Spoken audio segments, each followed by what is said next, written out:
Lorsqu'on est fier de quelque chose, autant le partager. Alors voilà, le site de BIM Property a fait peau neuve et je suis ravie de vous le présenter. Pour info, il a été réalisé par l'agence Pure Illusion et je les recommande absolument. Pour rappel, BIM Property, c'est l'agence de gestion locative que j'ai fondée avec la même exigence et la même passion que j'apporte au podcast Imo Inside. Je vous donne rendez-vous sur le nouveau site www.bimproperty.fr pour y découvrir tous nos services sur mesure. Que vous soyez en Île-de-France ou dans la région marseillaise, on s'occupe absolument de tout pour que vous gardiez l'esprit bien libre. Alors bienvenue chez BIM Property et je vous glisse le lien dans la description de l'épisode.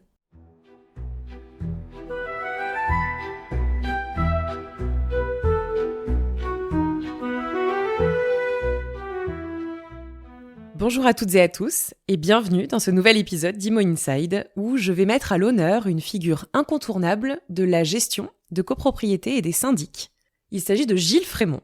Pour ceux qui le connaissent, Gilles est connu pour son franc-parler, sa passion contagieuse et son engagement constant en faveur des professionnels du secteur. Et il est surtout un porte-parole de la profession, un auteur, un formateur et aussi le fondateur de l'ANGC, l'Association nationale des gestionnaires de copropriété, qu'il a créée pour fédérer, soutenir et valoriser tous ceux et celles qui exercent ce métier si exigeant.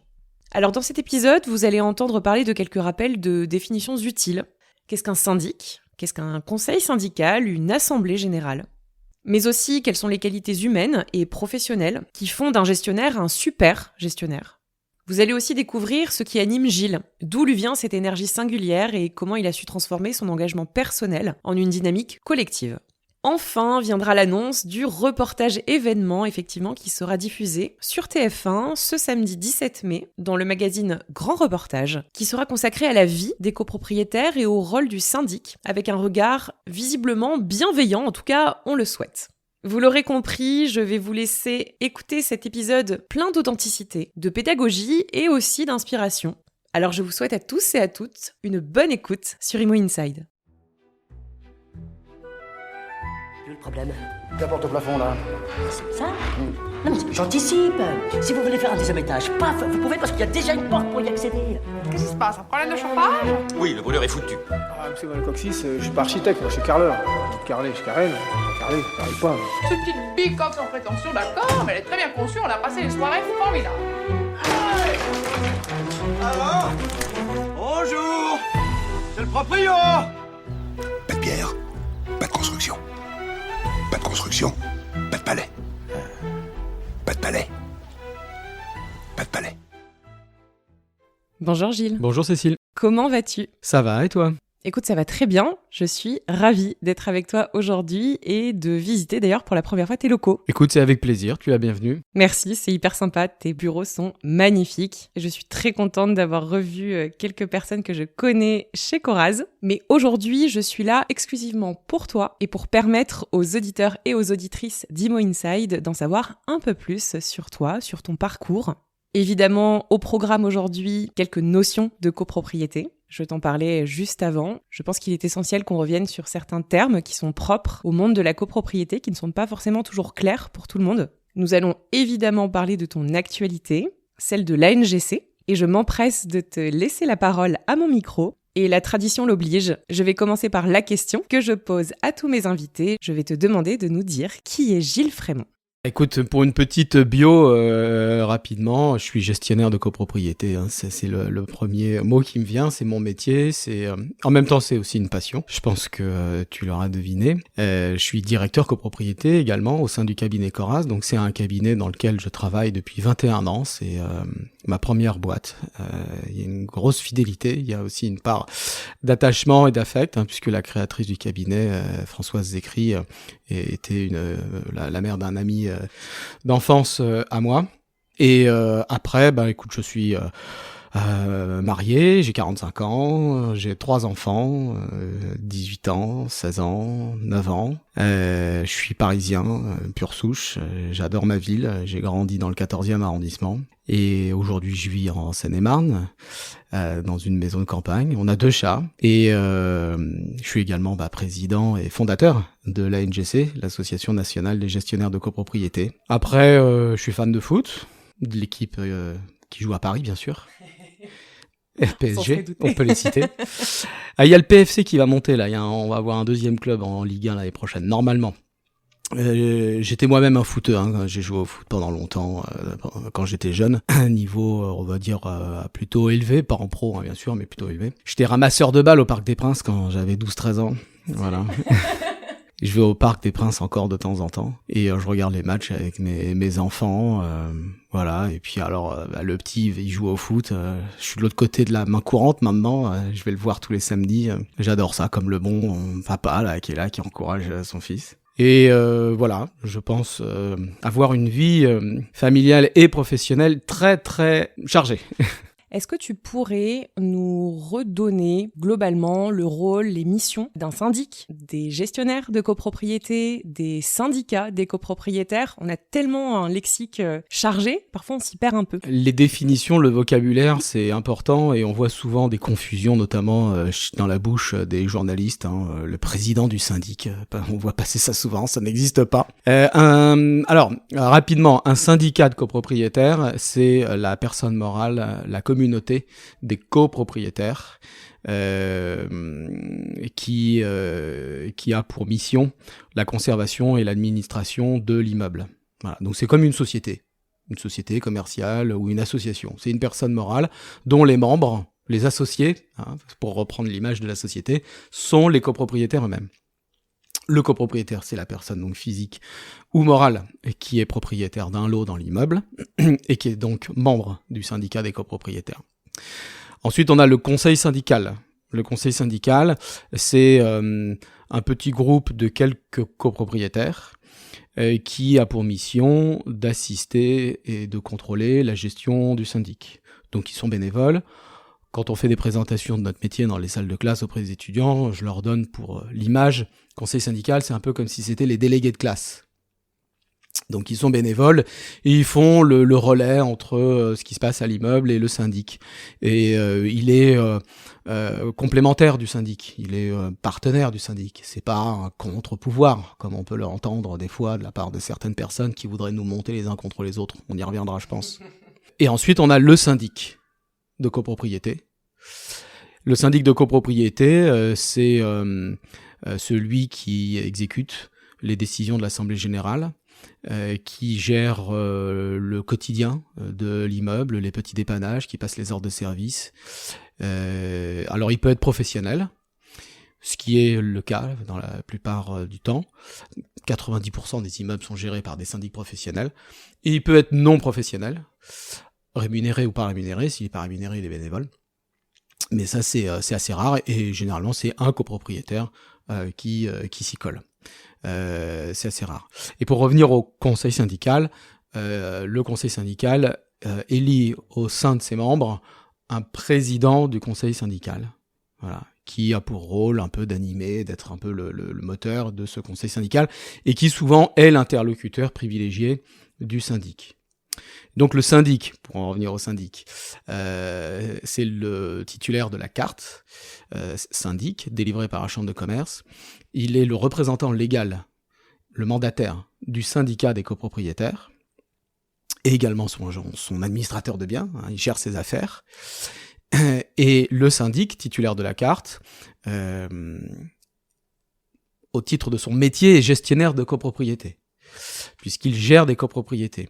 Mais le terme gestionnaire de copropriété est communément employé pour les collaborateurs du syndic, c'est-à-dire ses salariés à qui il a délégué ses pouvoirs et qui gèrent des immeubles à sa place, à la place du syndic. Donc le syndic est aussi gestionnaire de copropriété, et le gestionnaire de copropriété travaille dans un syndic, pour un syndic. Voilà. Mais c'est vrai que le mot syndic et le mot gestionnaire de copropriété sont utilisés dans le langage courant de façon un peu indifférente. Quand on me demande, des amis me demandent qu'est-ce que tu fais dans la vie, je leur dis je suis syndic, je suis gestionnaire de copropriété, enfin l'un ou l'autre. Voilà, on utilise les deux termes.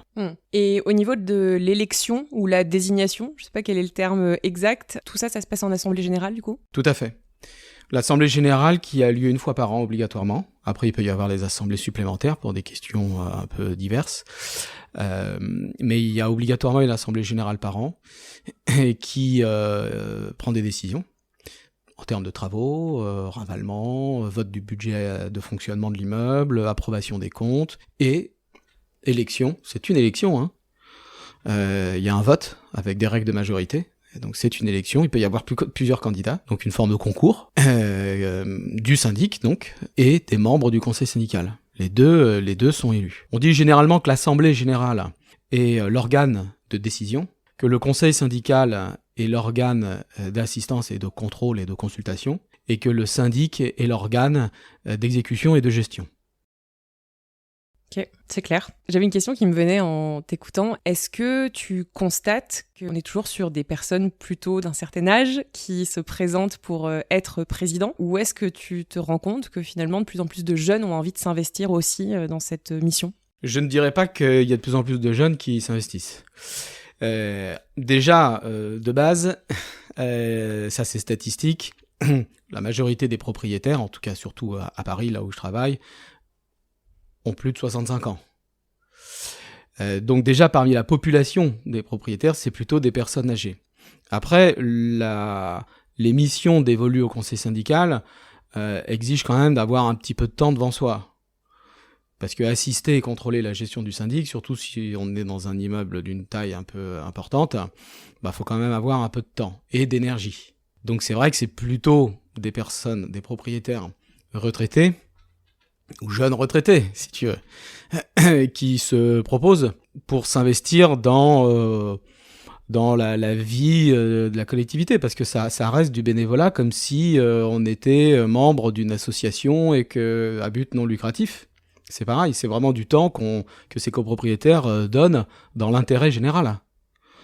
Quand ils sont animés de bonnes intentions, bien sûr, hein, ce qui est le cas de la plupart des membres du conseil syndical.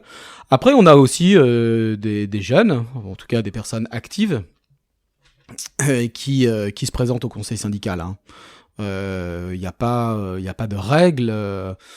Je ne crois pas qu'on ait de statistiques officielles sur l'âge moyen des membres du conseil syndical, mais c'est vrai que quand on les observe, quand on est là, nous on est praticiens, donc on voit, effectivement, c'est plutôt des personnes âgées. Mais déjà parce que les propriétaires eux-mêmes sont plutôt des personnes âgées. Et après, parce que, comme je te le dis, il faut quand même un peu de temps. Donc c'est vrai que quand on travaille, qu'on est actif, et souvent on a aussi des enfants à cet âge-là, c'est compliqué.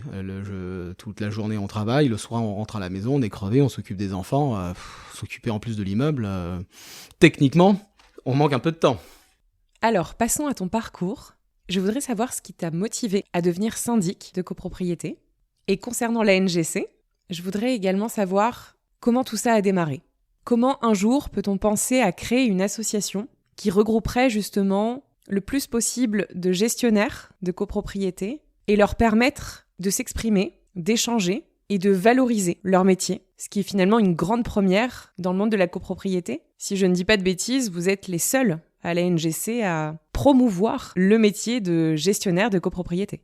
Alors le parcours d'abord, parce que ça fait 21 ans que je suis dans le métier. Moi j'ai fait un DESS, je suis juriste, j'ai fait tout mon cursus en droit à Assas, jusqu'au DESS, donc l'équivalent du Master 2 aujourd'hui, donc un bac plus 5 de droit immobilier et de la construction. Donc j'étais avec le professeur Périmé Marquet, le professeur Malin Vaux, alors qui est parti aujourd'hui. Et donc c'était spécialité immobilier. La fac de droit à la base, je l'avais faite parce que je voulais faire commissaire de police. Quand j'étais petit, j'étais fan des Columbo et j'aimais bien les enquêtes. Alors Columbo, c'est vrai que c'est sympa, ça se passe à Hollywood, donc. Mais j'aimais bien le côté terrain, action et confrontation avec les gens, le rapport, relation avec les gens. Et puis le petit côté peut-être aussi un peu figure de l'autorité. On retrouve quand même des liens entre policiers et syndics. C'est le fameux syndrome des 3 P, j'y reviendrai tout à l'heure. Percepteur, policier, politicien. Donc voilà, à la base, je suis rentré en droit parce que je voulais faire commissaire de police. Et puis après, j'ai vu que le cursus se passait bien, que j'arrivais à passer d'année en année sans redoubler, plutôt avec des mentions. Bon, je me suis dit, ça a l'air de plutôt bien se passer. L'immobilier, le DESS d'immobilier, je l'ai pris parce que j'ai toujours aimé le côté tangible de la chose, de l'immobilier. C'est-à-dire, on voit l'immeuble, on touche, c'est palpable, on fait des travaux, c'est concret. À la différence du droit social ou du droit fiscal ou du droit des affaires qu'on faisait, on fait tout, le droit pénal, enfin, on fait tous les types de droits quand on est à la fac de droit. Je trouvais que l'immobilier, c'était très concret. Et moi, j'aime bien, les choses concrètes qu'on peut toucher. Et bien, ayant grandi à Paris et adorant cette ville, je voyais déjà ces immeubles, oui, qui sont quand même magnifiques à Paris, des immeubles haussmanniens. J'aurais grandi dans une autre ville, peut-être que j'aurais eu moins de vocation, je sais pas. Mais en tout cas, Paris, c'est une ville qui est magnifique. Et j'ai moi-même vécu dans un immeuble type haussmannien, dans le 14e, au dernier étage, dans les toits mansardés, géré par un syndic. Donc c'est mon milieu naturel. Voilà. Alors que dans ma famille, personne ne travaillait dans l'immobilier, absolument pas. Ma mère, elle était agent du Trésor public, enfin à la pairie générale du Trésor. Et mon père, il était petit commerçant dans tout ce qui était vente d'outillage et de composants électroniques, semi-grossiste. Donc rien à voir avec l'immobilier ni avec le droit. Donc c'est comme ça que je suis arrivé dans le métier. D'abord la fac de droit, après le DESS d'immobilier, et en DESS d'immobilier droit de la construction, il y avait une matière de droit de la copropriété avec le maître Patrice Le Batteux, qui est réputé dans le milieu. Et à la sortie du DESS, au départ, c'était un DESS plutôt pour bosser chez les promoteurs ou les constructeurs, puisque c'était droit immobilier et la construction.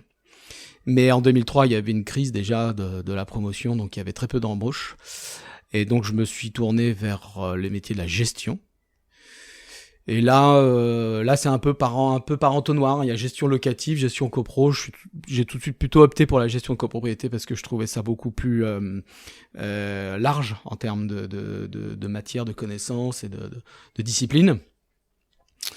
Et alors j'avais postulé à l'époque chez les gros, les Foncia, enfin il y avait que d'ailleurs encore à l'époque en 2003. Il m'avait fait une proposition d'ailleurs, mais parallèlement j'avais aussi tapé à la porte du cabinet Coraz, puisque la patronne était la mère d'un copain à moi que je connaissais déjà. Et donc elle m'a dit mais attends, moi j'ai un cabinet de syndic, je savais pas que c'était dans tes cordes, des SS de droit immobilier construction, bon. Ça va pas forcément faire syndic. Bah si, il peut faire aussi ça. Et c'est ce que j'ai fait. Et donc, elle avait un gestionnaire à l'époque qui était sur le départ. Effectivement, il est parti. Je l'ai remplacé. J'ai récupéré son portefeuille. Et depuis, je suis resté. Et alors, c'est clair que la première année, enfin les premiers temps, on se dit qu'est-ce que je fous là. Enfin, c'est quoi ces barjots quoi. Enfin, la copro, c'est spécial. Les copropriétaires, entre eux. Il y a beaucoup de tensions, beaucoup de conflits, mais aussi beaucoup de belles choses quand même. Et puis je suis resté, voilà. Au bout de quelques années, ma patronne m'a passé directeur copropriété. Je suis toujours directeur copropriété. Et j'ai fait mon chemin. Bien que j'ai un bon diplôme, je suis quand même resté pour apprendre un métier, parce que c'est beaucoup de pratiques, de choses qu'on n'apprend pas à l'école ou dans les livres. Donc pendant bien 10 ans, je suis resté à fond dans la gestion de mes immeubles pour apprendre avec des copropriétés qui étaient difficiles, vraiment apprendre le métier. Et au bout de 12-13 ans, puisque c'est en 2016, j'ai commencé un peu à lever la tête, regarder un peu ce qui se passait autour. Et c'est en fin 2016 que j'ai créé la NGC.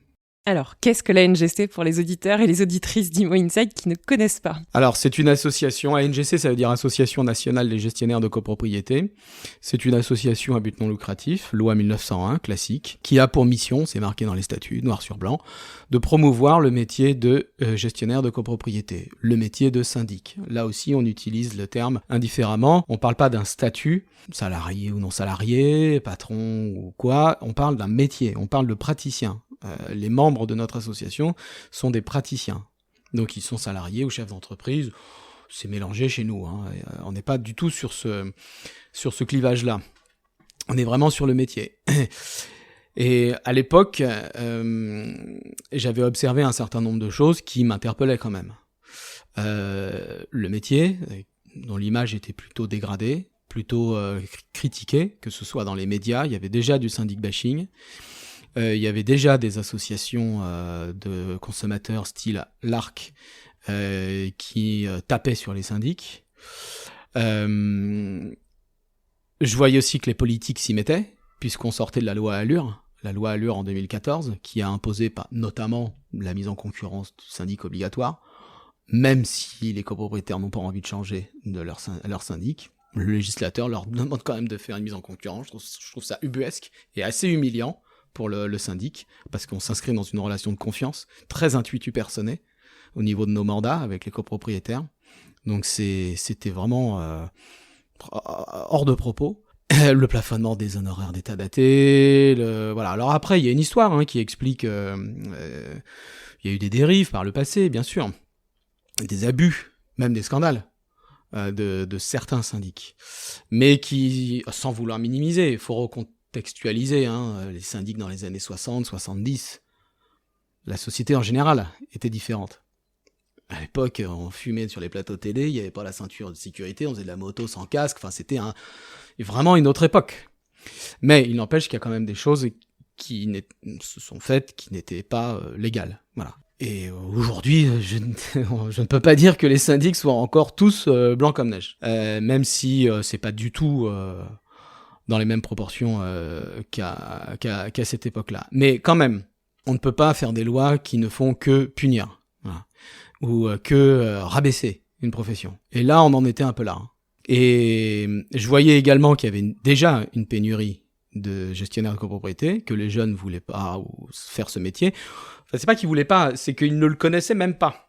On ne l'avait pas appris à l'école. Moi, en DESS, je l'ai fait, c'était une petite option, mais sinon, pendant tout mon cursus de droit, on n'a jamais parlé de copropriété.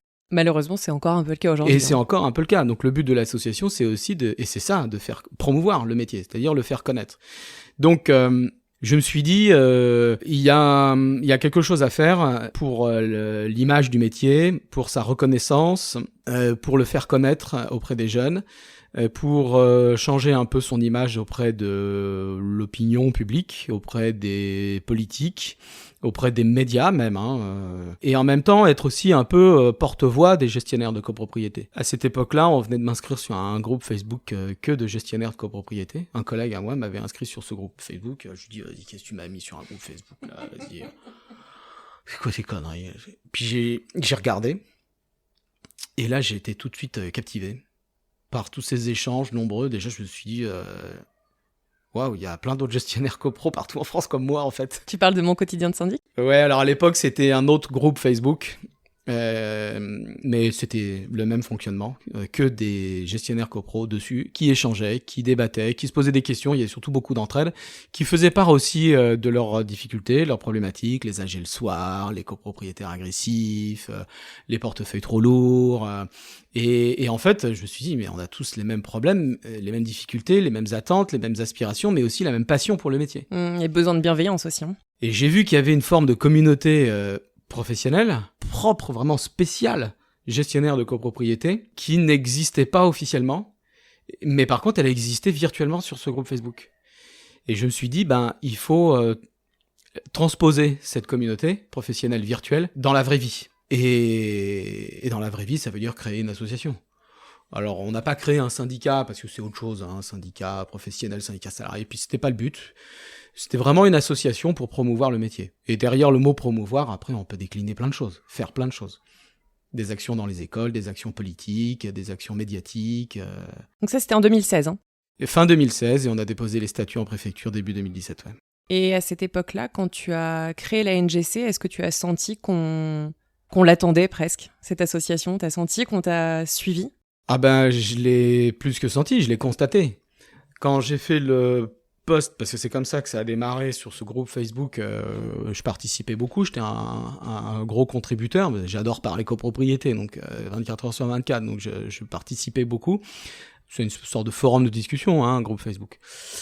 J'ai lancé un matin, je m'en souviens très bien, le 17 décembre 2016, on va dire l'acte fondateur, C'était un post que j'ai fait sur ce groupe qui était un peu un cri du cœur en disant les copropriétaires ont leur association, les architectes ont leur association, les syndics en tant que société ont des syndicats professionnels, les gardiens ont un syndicat, et nous, on est là, gestionnaire de copropriété, on n'a personne pour être notre porte-voix. Alors qu'on a des choses à partager. On n'était pas dans un principe de revendiquer quoi que ce soit, on n'a jamais rien revendiqué. Puis c'est du vocabulaire de syndicaliste, ça c'est pas du tout mon truc. On est vraiment là pour exprimer des choses, partager des choses, faire connaître, promouvoir. Le mot se veut positif, constructif. On demande rien à personne. On dit, et après on nous entend ou on nous entend pas. Mais nous on avance, on n'attend rien de personne. Et quand j'ai fait ce post, j'ai vu le nombre de réactions positives et de commentaires positifs, en disant ben oui, ça faisait 20 ans qu'on attendait, nous aussi on avait voulu monter un truc à l'époque, mais on n'est pas allé jusqu'au bout de la démarche faute de temps, et en fait, il y avait déjà une attente. Hein, c'est comme dans le commerce, le besoin était là avant le produit, j'ai envie de dire. Donc quand on en est là, bah on n'a aucun doute, on y va. Et puis comme c'est moi qui avais fait le post, il y en a un qui a dit dans un des commentaires, Gilles Frémont président. Bon, j'ai dit, allez, ok, je m'en occupe. Je m'en occupe parce que ça me plaisait aussi. J'étais une période de ma carrière où ça faisait 12-13 ans. Donc, j'avais aussi envie de relever peut-être de nouveaux challenges. J'avais vraiment cette foi en moi de vouloir faire quelque chose pour la profession parce que quand je vois que le métier est critiqué ou malmené, je le prends pour moi. Ça me touche personnellement. Voilà. Je suis pas mal dans l'affect. Et quand on critique les syndics, c'est comme si on critiquait Gilles Frémont. Alors que moi, je me défonce pour mes immeubles, pour mes copropriétaires. Je suis hyper carré, hyper rigoureux, je compte pas mes heures pour que tout se passe bien dans les immeubles. Donc je supporte pas qu'on vienne me critiquer. J'accepte la critique constructive, mais critiquer pour casser du syndic, ça c'est quelque chose que j'accepte pas. Pour moi, c'est de l'injustice. Et j'avais pas le sentiment qu'à l'époque, les syndicats existants se défonçaient pour les syndics ou pour les défendre. Hein, ils le savent, hein, je veux pas les critiquer dans l'absolu, mais ils savent qu'il y avait ce manque. D'ailleurs, il n'y aurait pas eu ce manque, la NGC n'aurait jamais existé et n'aurait pas prospéré et ne serait pas là encore aujourd'hui. Donc oui, il y avait de l'attente. J'ai envie qu'on parle un petit peu de ton implication aussi sur les réseaux sociaux. On parle de ton implication à travers ta carrière chez Coraz et de la NGC, mais c'est vrai que tu es très visible. J'ai lu, donc c'était hier, c'est ça, le post que tu as écrit sur le reportage qui va sortir donc le 17 mai sur TF1. Tu peux nous donner une petite exclue? Bien sûr, ouais. La présence sur les réseaux sociaux, elle s'est faite concomitamment avec la création de la NGC. Je me suis dit, pour faire connaître l'association, il faut que j'en parle. Et j'en parle personnellement, je vais m'investir personnellement. C'est vraiment un engagement perso. Alors ça me coûte aussi, hein, parce que comme je prends des positions au nom de l'association, je n'ai pas que des amis. Et puis ça me parle ça me plaît de parler du métier. On est vraiment dans le vie ma vie. En fait, je veux casser un petit peu cette image stéréotypée du syndic en tant qu'institution syndic. Le syndic qui travaille dans l'ombre, notable, qu'on voit une fois par an nager, qui tient les comptes. Cette image un peu, on va dire, ancienne. Je voulais un peu la casser. Tout en conservant quand même les traditions et les valeurs du métier telles que on veut qu'il soit fait aujourd'hui. Hein. Syndic de quartier, de proximité, on prend quelques immeubles, on fait attention, on prend pas toutes les affaires. Je me suis dit qu'en m'engageant personnellement sur les réseaux sociaux, en racontant ma vie de gestionnaire, j'allais adoucir l'image du syndic, en montrant un visage pour permettre aux lecteurs, aux copropriétaires, médias, parce qu'il y a des journalistes qui nous regardent, maintenant dans le réseau, des politiques aussi, qui se disent, il y a derrière le syndic, il y a des gestionnaires, et des assistants, des comptables, des personnes. C'est des jeunes, des moins jeunes, des pères de famille, mères de famille, des alternants, des étudiants, des gens qui sont là depuis 40 ans. C'est tous ces gens-là qui travaillent chez les syndics, qui demandent rien à personne, qui font juste leur boulot. Donc c'est ça que je voulais montrer. Et en même temps, amuser aussi un peu, c'est-à-dire plaire dans le sens de raconter des histoires, que ça fasse sourire, parce qu'on reste dans la com. Ce sont des vraies histoires, bien sûr. Elles sont un peu romancées pour que ça plaise, mais ça reste des vraies histoires. On sait très bien qu'il se passe toujours plein d'histoires rocambolesques en copropriété. Je voulais raconter ça, et derrière ça, le rôle du syndic. Je l'ai raconté au travers du livre et des chroniques, on va en reparler, pour donner une image plus sympathique des syndics. Voilà. Et effectivement, c'est grâce à LinkedIn et à ces histoires racontées que, chemin faisant, hein, d'année en année, parce que c'est 1 ou 2, voire 3 posts par semaine que je fais depuis 7 ans à peu près. C'est pas du tout une contrainte, c'est un plaisir, c'est un loisir, parce que si c'est une contrainte, ça tient pas de toute façon 6 mois. Alors, on en voit des fois qui perdent sur LinkedIn et puis ils disparaissent. Faut vraiment que ce soit un plaisir, un passe-temps, un loisir. Et c'est exactement mon cas. Eh bien, effectivement, au bout de plusieurs années, on est repéré, voilà, on commence à avoir de la notoriété. Et je suis très content d'en avoir parce que ça donne aussi de la notoriété à la NGC, c'est ça le but initial, et toujours d'actualité. Et effectivement, il y a une réalisatrice qui travaille pour TF1 qui m'a repéré, qui voulait faire un sujet sur la vie en copropriété, avec cet acteur parmi les autres, qui est le syndic.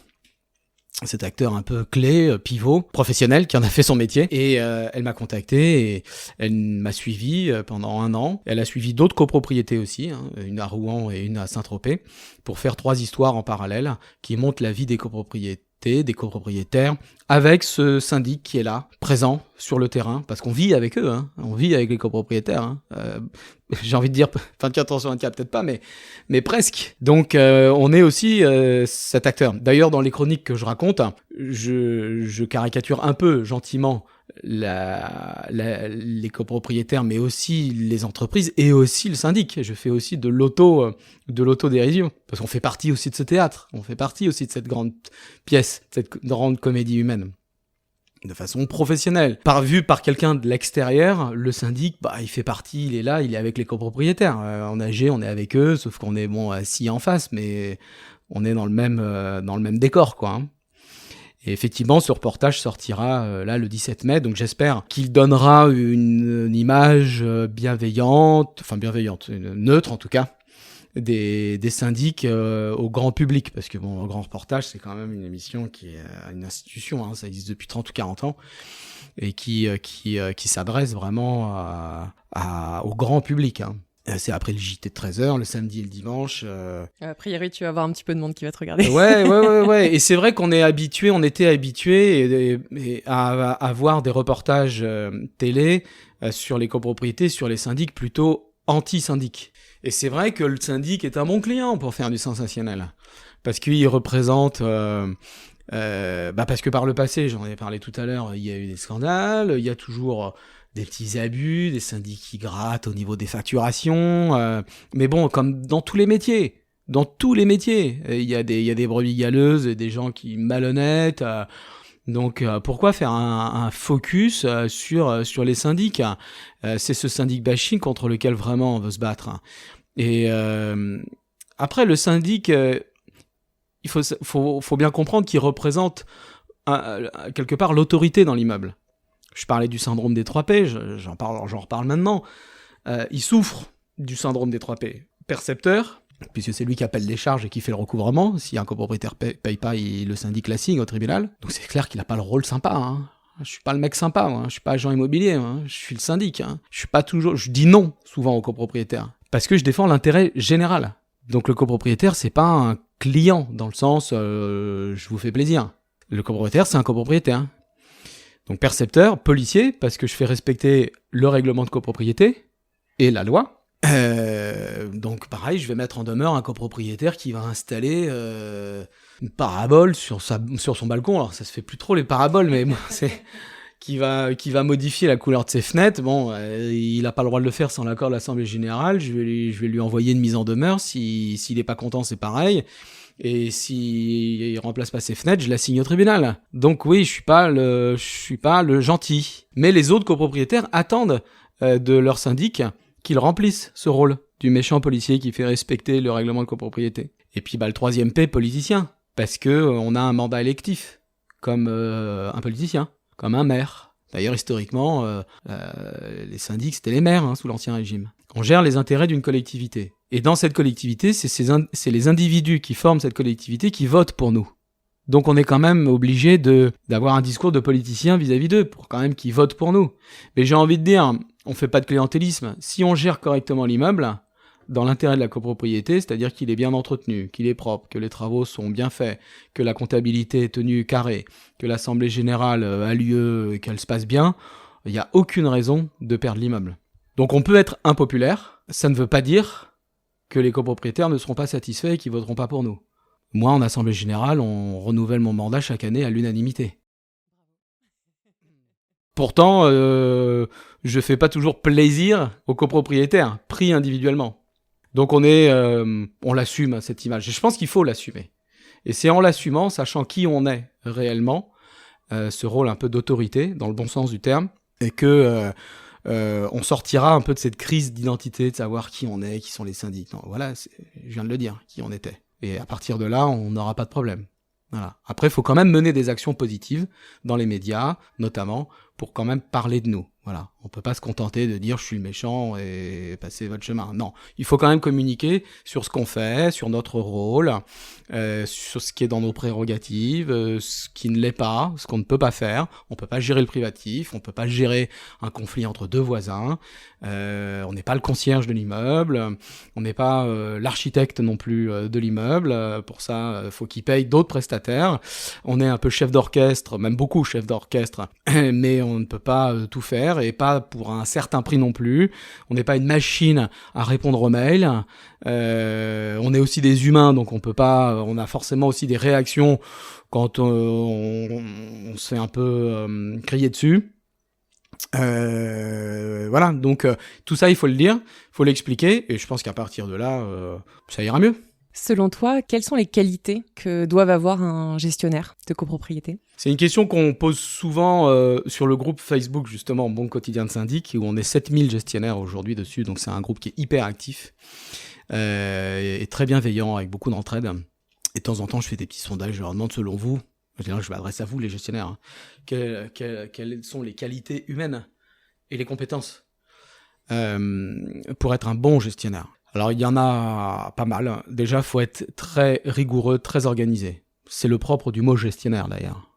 Un gestionnaire, il est carré, organisé, il note tous ses dossiers pour ne rien laisser au hasard, pour pas se faire cueillir à l'Assemblée Générale. On a toujours ça en ligne de mire. Il doit avoir beaucoup de patience, parce qu'on est dans l'humain.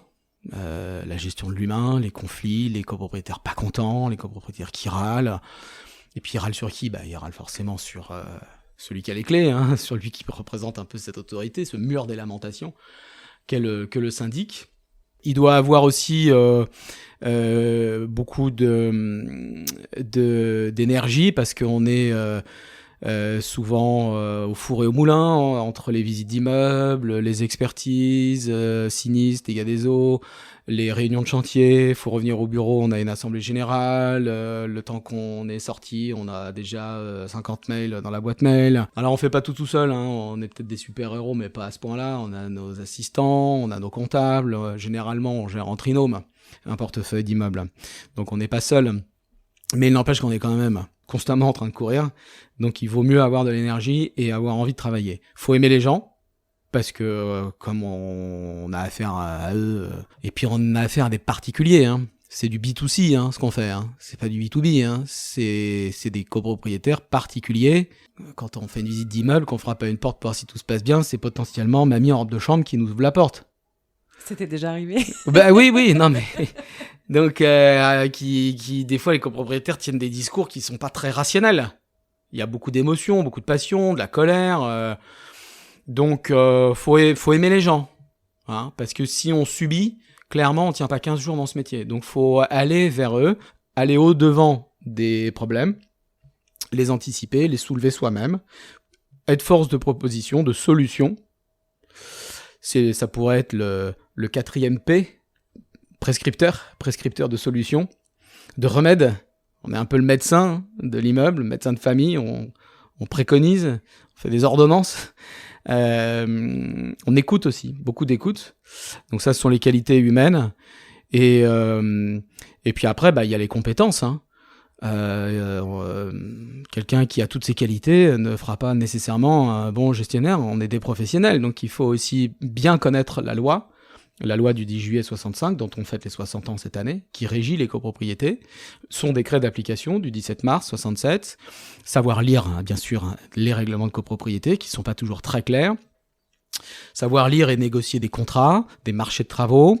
Donc il faut quand même être un bon juriste. D'ailleurs, un tiers des gestionnaires de copropriété sortent de la fac de droit, au niveau des diplômes, dans les enquêtes NGC qu'on mène auprès des gestionnaires.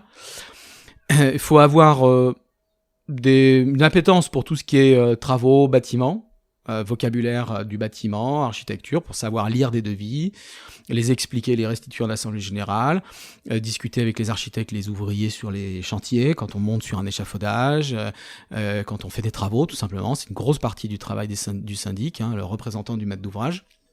Savoir lire des documents comptables et les expliquer également en assemblée, les annexes comptables, les bilans financiers de l'immeuble, savoir jongler entre tout ce qui est provision, travaux, avance de fonds, avance de trésorerie permanente, fonds travaux, cotisations, contributions. Enfin, il y a quand même pas mal de notions comptables à maîtriser. Après, on a nos comptables qui sont vraiment à la manœuvre sur les logiciels. Et puis après des relations, des compétences humaines, relationnelles, de diplomatie.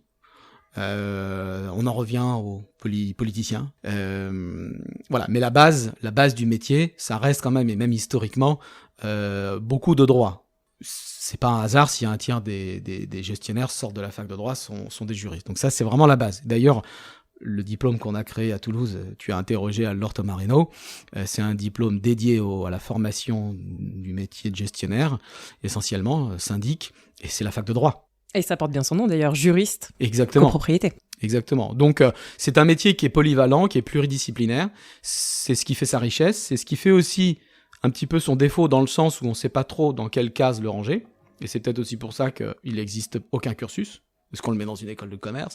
Est-ce qu'on le met dans une école de compta? Est-ce qu'on le met dans la fac de droit? On s'était jamais vraiment préoccupé de cette question. Donc au final, on le met nulle part. Donc c'est aussi pour ça qu'il y a une crise de vocation et une pénurie de gestionnaires. Bon, nous, on a décidé de le mettre là où était, on pense, sa place la plus, on va dire, naturelle, la fac de droit. Parce que c'est un métier qui est polyvalent, mais à dominante juridique. Et aujourd'hui, on est très content de ce qu'on a fait à Toulouse. Et on aimerait pouvoir le dupliquer, le déployer dans toutes les universités de France. J'aimerais savoir qui tu aimerais entendre au micro d'Imo Inside. Alors j'ai réfléchi un peu quand même, parce qu'il y a beaucoup de monde que j'aimerais évidemment que tu puisses interviewer.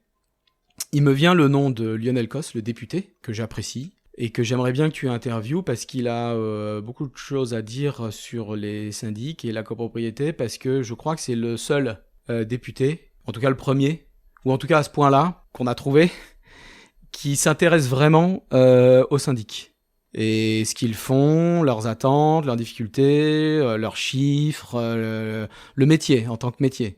Et d'ailleurs, il est venu à une assemblée générale chez moi pour voir comment se passait une assemblée générale où on parle de rénovation énergétique. Parce que ça l'intéresse, il veut vraiment venir et voir sur le terrain des deux côtés. Et il était président du CNH, Conseil national de l'habitat, et c'est à ce titre qu'il avait mis en place un groupe de travail sur l'avenir du métier de syndic, et dont le rapport va sortir là bientôt. C'est Henri Buzicazo qui était président de ce groupe de travail, c'est Lionel Cos qui l'a mis en place. L'objectif de Lionel, c'était éventuellement une proposition de loi pour faire évoluer le métier de syndic, mais dans le bon sens, c'est-à-dire dans le sens reconnaissance des syndics.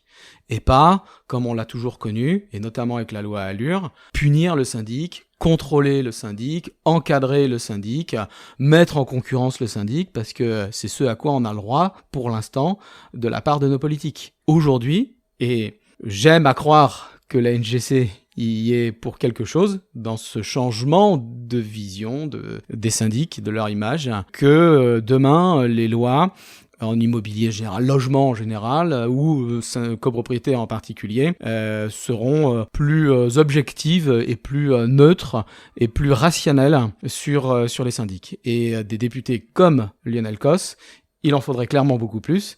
Et lui, l'exemple à suivre pour les autres, comme Je crois, moi, l'avoir été sur les réseaux sociaux. Je vois aujourd'hui pas mal de jeunes gestionnaires qui font un peu comme je fais, parler de leur métier, parler d'eux, faire du vie ma vie de syndic. J'espère qu'ils sortiront aussi peut-être un jour un livre. Peut-être, tu vas les inspirer. Mais voilà, qu'on nous imite, c'est très bien, c'est ce qu'on veut, que le discours, que les gens soient fiers d'être syndic, qu'il n'y ait plus, comme on a pu un peu le voir par le passé, cette espèce de complexe. On n'ose même pas dire qu'on est syndic. Aujourd'hui, c'est clairement en train de changer. Aujourd'hui, on est fiers d'être syndic, on a envie de le dire, de le partager, et on dit ce qu'on fait, on raconte ce qu'on fait, et je le vois avec les nouvelles générations, là, les jeunes gestionnaires qui en plus sont très impliqués dans les réseaux sociaux, parlent d'eux en tant que gestionnaire copro, en tant que syndic, et ça c'est génial. Et je me dis, au bout de, là, ça va faire 8 ans que l'association est créée, qu'on martèle, la com, qu'on fait des actions concrètes au salon de la copro, dans les écoles, qu'on prend notre bâton de pèlerin pour aller parler du métier dans les écoles, qu'on tape aussi des coups de gueule, quand on continue de voir des articles qui font du syndic bashing. Moi, je ne me gêne pas pour taper directement et viser le journaliste qui a fait l'article. S'il est vraiment injuste, je me permets de rentrer dedans, quoi. Voilà, mais dans le bon sens du terme. Et puis après, on discute. De toute façon, il y a comme ça qu'on se fait entendre.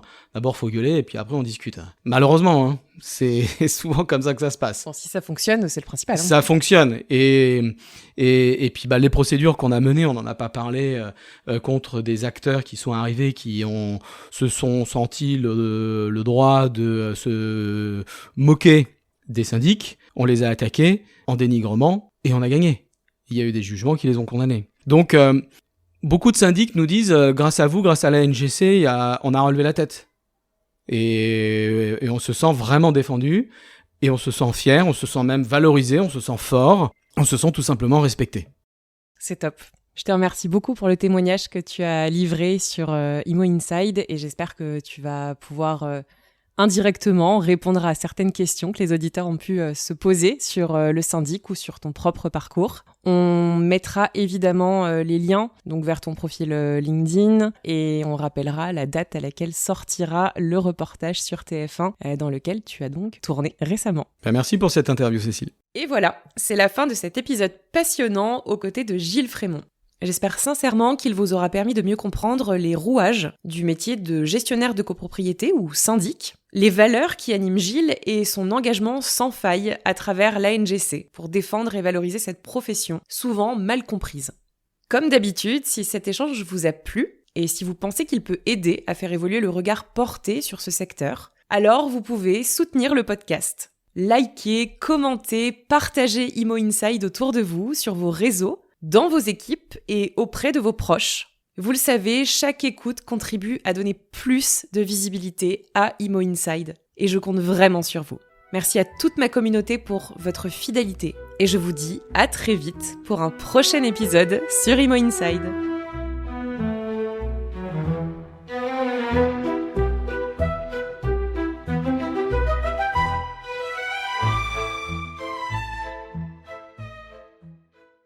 Lorsqu'on est fier de quelque chose, autant le partager. Alors voilà, le site de BIM Property a fait peau neuve et je suis ravie de vous le présenter. Pour info, il a été réalisé par l'agence Pure Illusion et je les recommande absolument. Pour rappel, BIM Property, c'est l'agence de gestion locative que j'ai fondée avec la même exigence et la même passion que j'apporte au podcast Imo Inside. Je vous donne rendez-vous sur le nouveau site www.bimproperty.fr pour y découvrir tous nos services sur mesure. Que vous soyez en Île-de-France ou dans la région marseillaise, on s'occupe absolument de tout pour que vous gardiez l'esprit bien libre. Alors bienvenue chez BIM Property et je vous glisse le lien dans la description de l'épisode.